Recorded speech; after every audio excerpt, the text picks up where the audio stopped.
Thanks so much for chatting with me today, Lindsay.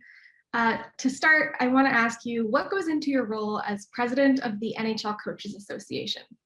It's a great place to start because a lot of the viewers may not actually know who the NHL Coaches Association is. So by way of background, we're the organization that represents all 200 plus active NHL coaches. So the head coach, assistant coach, goalie coach, video coach, we're here to support them day to day with everything behind the scenes, non-hockey, such as their health benefits, their pension, any immigration issues, kind of all the stuff that just goes into day-to-day life. Beyond that, though, we have the objective to help develop the next generation of NHL coach.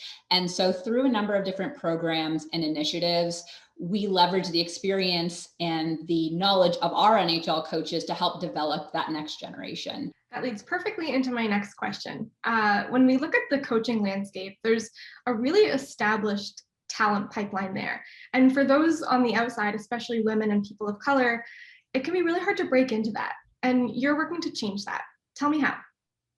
Yeah, so when you look at the composition of NHL coaches, it is very homogenized. It's all men at present, and it's predominantly white males. And so a number of the programs that our association is focused on is supporting female coaches and supporting coaches from the BIPOC coaching community as well. And so when you look at the pipeline to the NHL, all of the NHL coaches came through either the NCAA or Canadian Youth Sports or a developmental league such as the AHL or USHL or ECHL. And so there's no reason to circumvent that natural evolution from coaching in a developmental league to the NHL. So really, when you look at the path to the NHL and to coaching in the NHL, we need to start getting more women behind the benches in those developmental leagues and more women coaching males across all of those different levels. So I think as we start to sort of backfill those developmental leagues, ultimately you'll start to see change behind the bench in the NHL in terms of more diversity and inclusiveness. Tell me about the female coaches program. So when we were figuring out what this program could be and how we could best support women, following about 50 or 60 hours of discussions with women across North America, we figured there was 3 ways in which we could best support them. The first is networking. The second is all about career development. And the third is about visibility and exposure. And so networking for us, though, was the first place to start, because when speaking with any of our NHL coaches, they will repeatedly tell you that they got to where they are behind the bench of an NHL team based on who they know and based on their network and who supported them along the way. So when looking at how we as an association and with the support of our NHL coaches could best support these women through their career advancement, we knew that networking really needed to be a strong pillar of the program. So Lindsay, you launched the program in March 2020, and then the pandemic happened. How did you navigate that?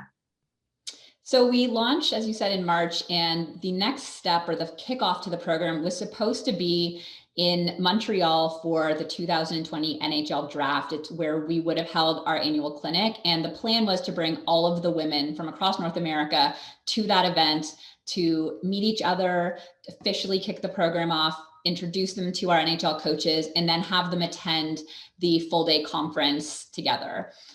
When the pandemic hit, we pivoted pretty quickly and easily to be in a virtual format and just started hosting our meetings monthly online, bringing our NHL coaches through Zoom to break out into small groups with the women, to just bring the women's side of the sport to the men's side and connect them with our NHL coaches. There's honestly, 30 or 40 different coaches from the NHL who have spent their time networking with the women, working through presentations and really just collaborating, exchanging ideas and talking X's and O's.